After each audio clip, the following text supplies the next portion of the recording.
ಇನ್ನು ನಿರಂತರವಾಗಿ ಮಳೆಯಾಗ್ತಾ ಇರೋದ್ರಿಂದ ತುಂಗಭದ್ರಾ ಜಲಾಶಯ ಕೂಡ ಭರ್ತಿಯಾಗ್ತಾ ಇದೆ. ಅಲ್ಲೂ ಕೂಡ ಮಳೆ ನಿರಂತರವಾಗಿ ಬರ್ತಾ ಇರೋದ್ರಿಂದ ಒಂದೊಂದೇ ಡ್ಯಾಮ್ಗಳು ಕೂಡ ಜೀವ ಕಳೆಯನ್ನ ಪಡ್ಕೊಳ್ತಾ ಇದ್ದಾವೆ.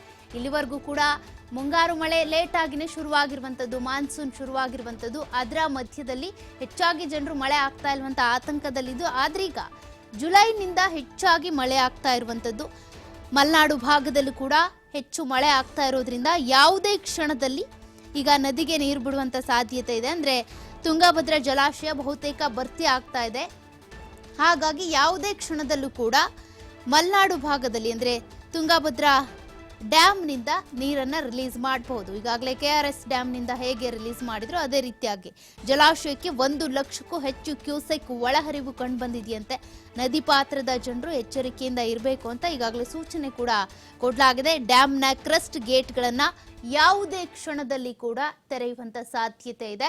ಹಾಗಾಗಿ ನದಿ ಪಾತ್ರದಲ್ಲಿ ವಾಸಿಸುವಂತ ಜನರು ಮತ್ತೆ ನದಿಗೆ ಬಂದು ಮೀನುಗಾರಿಕೆ ಮಾಡುವಂತ ಜನರು ಕೂಡ ಸಾಕಷ್ಟು ಎಚ್ಚರಿಕೆಯಿಂದ ಇರಬೇಕು. ಇಂತಹ ಸಂದರ್ಭದಲ್ಲಿ ನದಿಗೆ ಬರಬಾರದು ಅಂತ ಕೂಡ ಅಲ್ಲಿ ಜಿಲ್ಲಾಡಳಿತ ಸೇರಿದಂತೆ ನೀರು ಬಿಡುವಂತ ಸಂದರ್ಭದಲ್ಲಿ ನಿಗಮದ ಸಿಬ್ಬಂದಿ ಕೂಡ ಸೂಚನೆಯನ್ನ ಕೊಡ್ತಾರೆ. ಹಾಗಾಗಿ ಜನರು ಹೆಚ್ಚು ಜಾಗರೂಕತೆಯಿಂದ ಇರಬೇಕಾಗುತ್ತೆ. ನಿರಂತರವಾಗಿ ಮಳೆ ಆಗ್ತಾ ಇರೋದ್ರಿಂದ ತುಂಗಭದ್ರಾ ಜಲಾಶಯ ಕೂಡ ಬಹುತೇಕವಾಗಿ ಭರ್ತಿ ಆಗುತ್ತೆ. ಭರ್ತಿ ಆಯ್ತು ಅಂದ್ರೆ ಯಾವುದೇ ಕ್ಷಣದಲ್ಲೂ ಕೂಡ ನೀರನ್ನ ರಿಲೀಸ್ ಮಾಡಬಹುದು.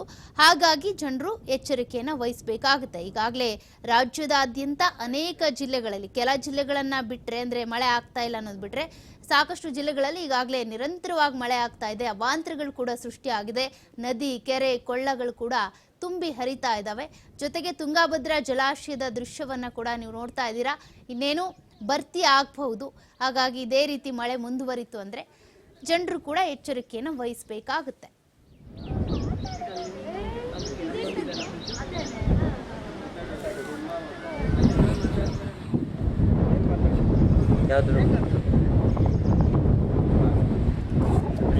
ಟ್ರೈನ್ ಹಾಕಿ